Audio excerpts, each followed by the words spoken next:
Hello, this is Paleonyx, and today we're going to do something a little bit different. Today I'm going to be doing a tutorial video for all you aspiring paleo artists at home who follow my Instagram page or YouTube, or if you just stumbled along this video, hi, welcome to the channel. So today I'm going to teach you how I do my eyes. Now, in my personal style, which is sort of like a comic booky / scientific illustration, eyes are pretty important. Now, we're going to start by creating a new layer, and we're going to call this layer the sclera layer. Now, I don't know if I'm saying that right, sclera. Go ahead and comment what a big idiot I am down in the comments, okay? Great. Now, once we have made the sclera layer, we're going to zoom in nice and close here. And we are going to color in that empty eye socket just a complete stark white. Something along those lines, or maybe you want it to be a different color. Hell, if you want a blue sclera, go for it. I'm going to go ahead and set my brush, make sure it's ready. Now, if you get color outside the lines, it's fine. You're doing digital, right? My setup is I am using Photoshop CS6. With a Huion 156 HD canvas tablet, which is an awesome alternative to a Cintiq. Now, after going and coloring in that sclera, I am just going to zoom in here real quick. Now, this is the part where we're going to go ahead and look at a reference photo. Paleoart, a lot of what we do is based on living animals. Of course, there isn't much you can get from just the skeleton on its own, so you're going to need to take inspiration from living animals. Odds are he's probably not going to have like a bright pink eye, so I'm just going to go ahead, go up here, type in bird eyes, because as you know, birds are living dinosaurs, and if you didn't, hey, you learned something new. Now I'm going to scroll through here, and birds have very expressive eyes. I am very partial to birds. They're my favorite kind of reptile. I'm going back, checking my work, making sure that the color scheme still matches. It might be science, but it is still art. I still want it to be aesthetically pleasing. Now, I'm seeing some cool eyes, but I don't want them to be just like a stark yellow or like a stark red or anything, because that might be a little bit painful to look at and wouldn't really match the color scheme that I gave my Giganotosaurus here. Now, I remember seeing a certain raptor up top that I would like to take a look at. Again, that sort of caught my eye. Now, we're going to go ahead and use this one. I'm just going to Control-C, copy-paste it into my piece here. Now, see, the black on this one caught me. This one just... I don't know, man. I'm a big old bird nerd, and I want to try something new. So instead of just, I don't know, going with the white, the more mammalian eye, I'm trying something new this time around. And you're going to be with me on this journey, this lovely, lovely Paleoart journey. As we're going to do the unthinkable, we are going to color in the sclera black. Yes, this is going to be a completely new thing for me, but I don't know, we'll see how it goes. I think I'll like it. It looks pretty good in the reference image, so I would imagine it's going to look pretty good in the actual finished piece as well. Now we're going to go ahead and use our eyedropper tool, and we're going to go ahead and grab the exact shade of black we want from that reference image. Now, notice that it's not completely black. It's very rare in artwork, especially paleo art, that you're going to use kind of complete solid black. It's harsh, it's unrealistic. I'm going to go ahead and erase that white there. As I was saying, it's harsh, it's unrealistic, and you don't see solid black in nature. And as a lot of artists will tell you, it's hard to shade a color that's already the darkest possible color you can make it. So when we get to the shading point of this, you're going to see exactly why we decided to do a slightly off black instead of just, you know, Edgelord, Shadow the Hedgehog, Black Panther black. So we've colored in the sclera. Next, we're going to make a new layer, and make sure you press Alt in between the two layers to make a mask. With the mask, it will ensure that it will not color outside the lines. Now we're going to take the eyedropper tool, go ahead and get the right shade of yellow we want from this reference image. Now we're gonna name this layer Iris. Now I know for a fact I'm saying that one right. Sclera could be up in the air, but I know Iris is the correct term for it. We're gonna go ahead and we're gonna zoom in nice and close, and we are going to create what will eventually be the iris. Now you keep seeing an image flashing in. That's of an old eye I did. I didn't like it. I deleted it. And you're going to be with me as we create a new eye. Now, hopefully, now I notice here I chose the wrong brush. So I'm going to go ahead and take that spacing down to 0 to make a much smoother line. Always when you're doing digital art, make sure you check your brushes. You can make your own custom brushes, but for this piece I decided to use the default Photoshop brushes. They're not the best, but I just wanted to make it a kind of a quickie. Now, go ahead and make an orb. Now, the Giganotosaurus here, he's looking forward. He's looking straight down. He's doing a threat display towards something that's off camera. Oh, off camera. It's not a camera. I'm not really filming dinosaurs. But that's besides the point. He is looking forward towards something that's out of frame.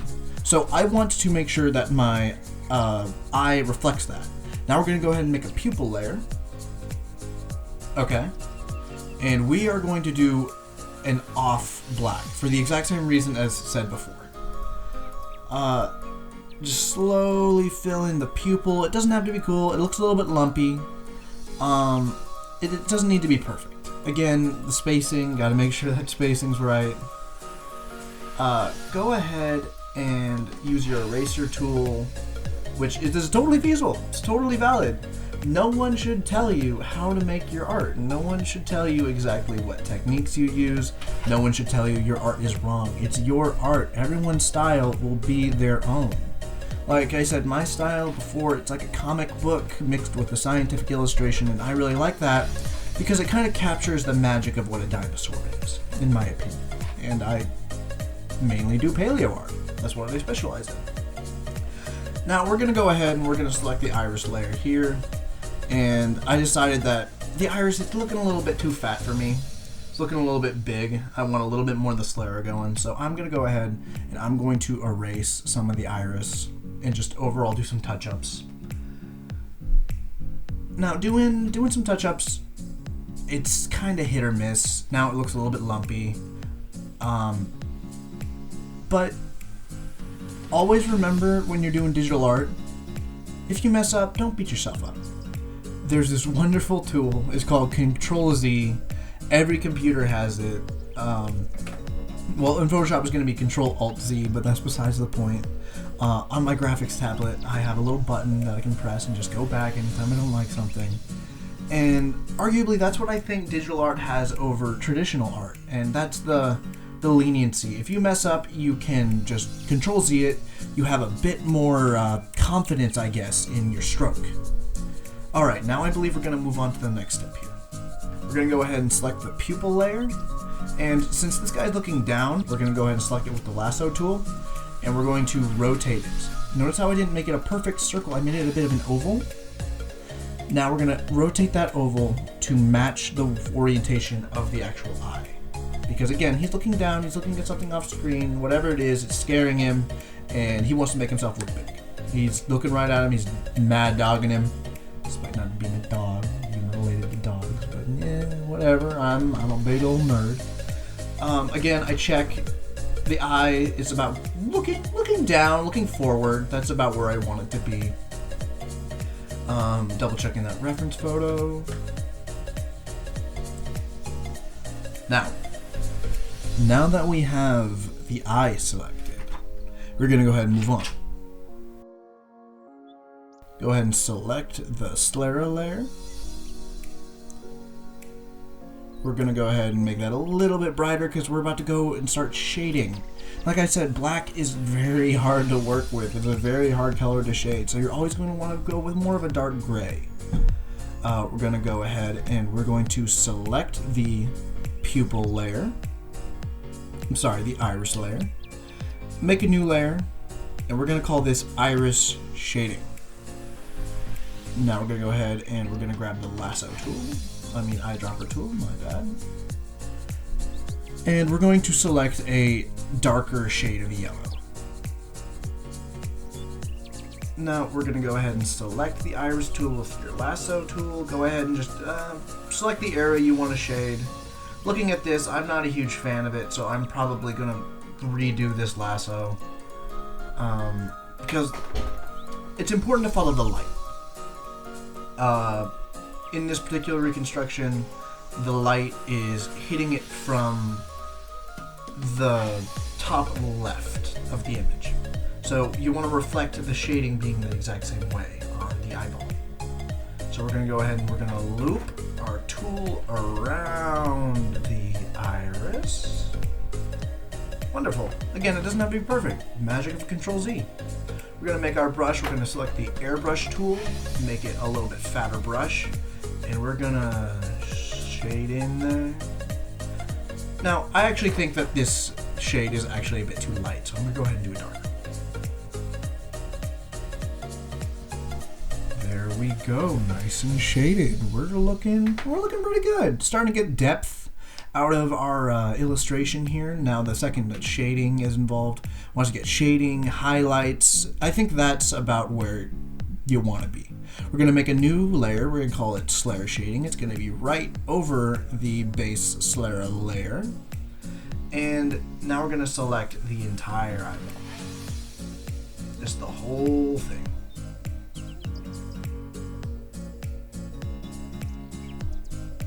There we go.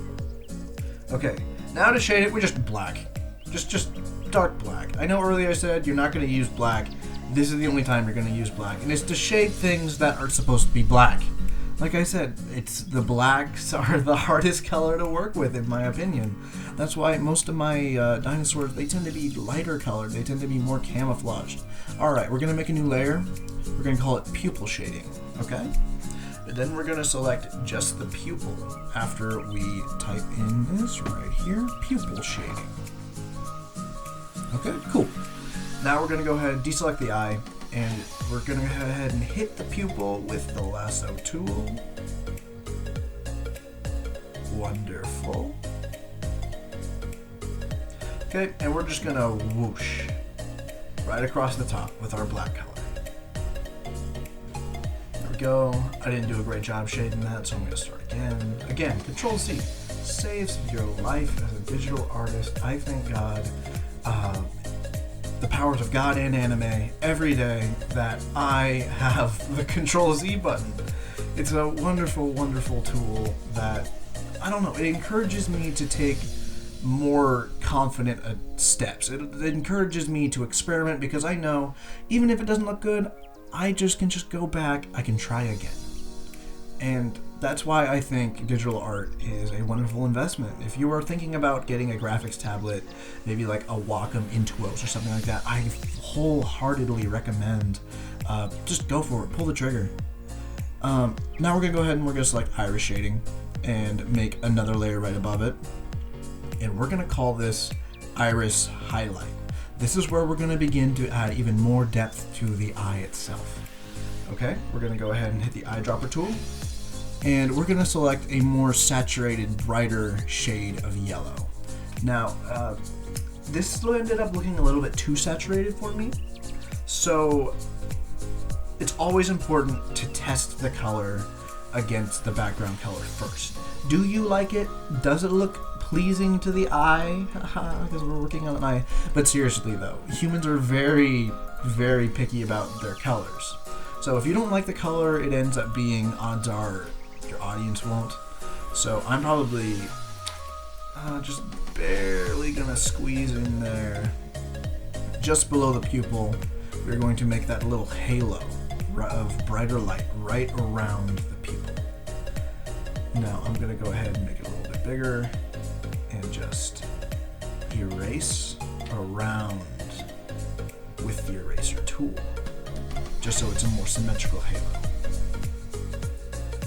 Okay, now I'm going to go ahead and make it small again, and we're going to make tiny, tiny little lines here, just to give texture to the eye.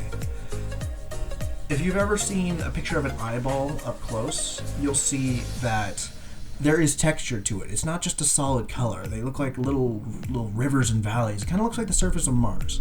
If you ever get the chance, just look very deeply, closely into your own eye or pictures of an animal's eye, and you'll see that there is texture there.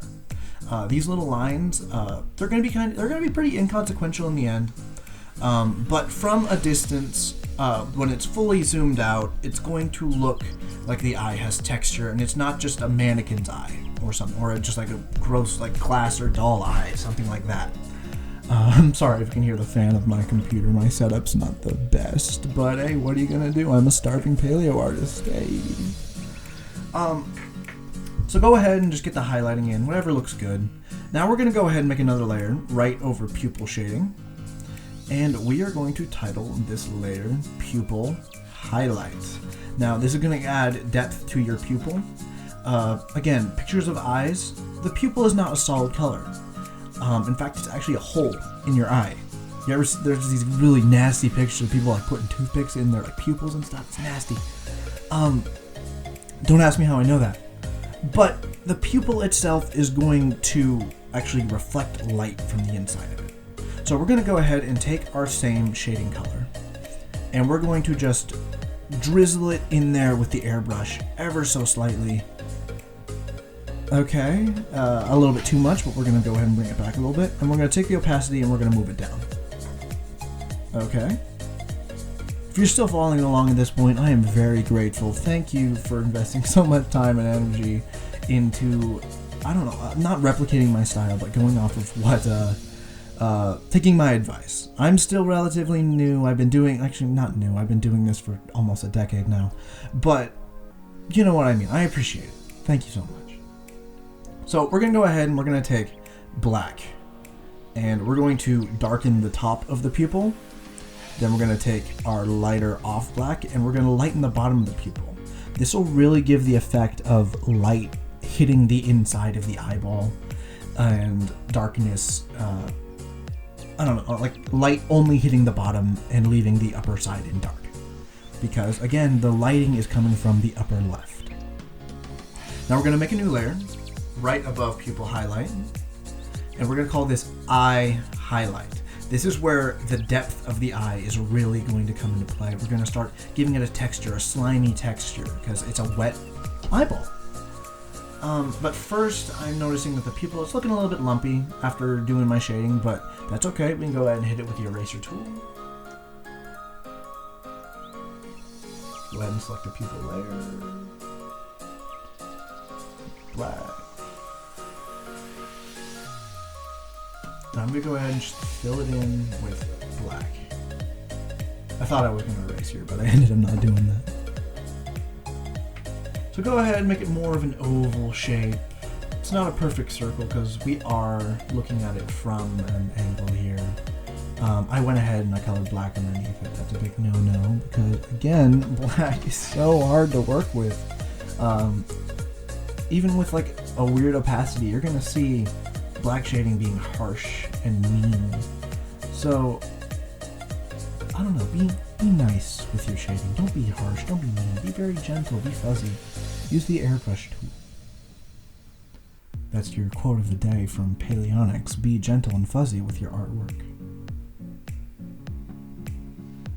Now we're going to go ahead and we're going to take the eraser tool, make it a little bit smaller, and we're going to erase the ends here, just to make sure everything looks nice and aesthetically pleasing.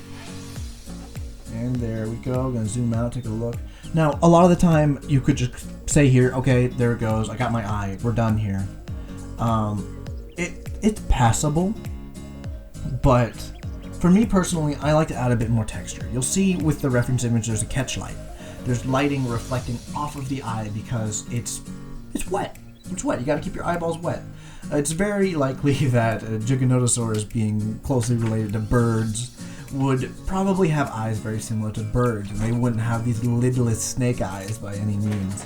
They would have these expressive, almost soulful eyes, a lot like you and me. And in artwork, my artwork at least, I believe the eyes are probably the most important part of the piece, because being humans, we're going to be focusing very closely on the eye. So for the catch light, the eye highlight, we're going to go ahead and we're going to make this football-shaped white dot right here. Well, not dot, but we're just going to fill it in. football shape right here. Go ahead and color it in. Right over the eye. Don't worry, it's not going to stay like this the whole time. You're not drawing over. It's very important you're doing this on a separate layer. You don't want to be drawing on the actual eyeball. We're going to turn the opacity down nice and low, 38. Take the eraser tool, and we're going to go ahead and make it a little bit lumpy. Now for the background, it's going to be a bit of a mountain range for me, so I'm going to just do a little bit of mountain shapes. Like, so it looks like it's reflecting mountains off of the eyeball. I'm not going to take the time to actually draw mountains in the eyeball because that'd be a complete waste of time for something that's so small and not too many people are going to look at too closely because it's a lot bigger illustration than just the eye. Don't let that fool you though. The eye is still probably one of the most important parts of a style like mine because they're going to be the most expressive part of the animal. I'm personally under the impression that dinosaurs were probably very intelligent. And it's that intelligence in the eyes that it's probably going to be conveyed best in the eyes, is the intelligence, the soul of the animal. You ever heard the expression, eyes are the window of the soul?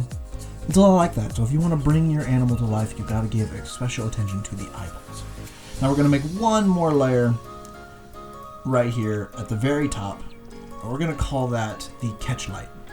Catch lights are the lights that are caught in the eye. They're going to be little circles. I like to usually do one right here, right where the pupil meets the iris. We're going to do a little one right next to it, and then another little one right next to that. And there we go. That'll do it for catch lights. Now, this is usually where I tend to call it done. That eye, it's very expressive. It's readable from a distance. And go ahead and delete our reference picture here so we see the full thing. See, this Giganotosaurus, with the addition of the eye, it's become a lot. Well, obviously I wasn't just going to make it blind, but it's become a lot more expressive. It's become a lot more, you can see it's agitated. The blood is flowing to its face and arms as it attempts to scare off whatever has threatened it. Now, usually in my illustrations, the eye is the most important because the eye of a human being watching this will tend to flow. It'll go from the eye, down the crests, to the mouth, which is probably the most noticeable part, is the jagged teeth, the mouth, then down the body to the arms, or it could go to the eye, to the mouth, to the spines, the crocodilian-like scoots on the back, down to the leg. I like my art to flow like water, where you start at top, start at the eye, and then the eye of the observer makes its way down to the back. Anyway, I would like to take this time to thank you all so much for watching my tutorial. I hope you all find a lot of use out of it, and I hope you all come back to the channel. Thank you.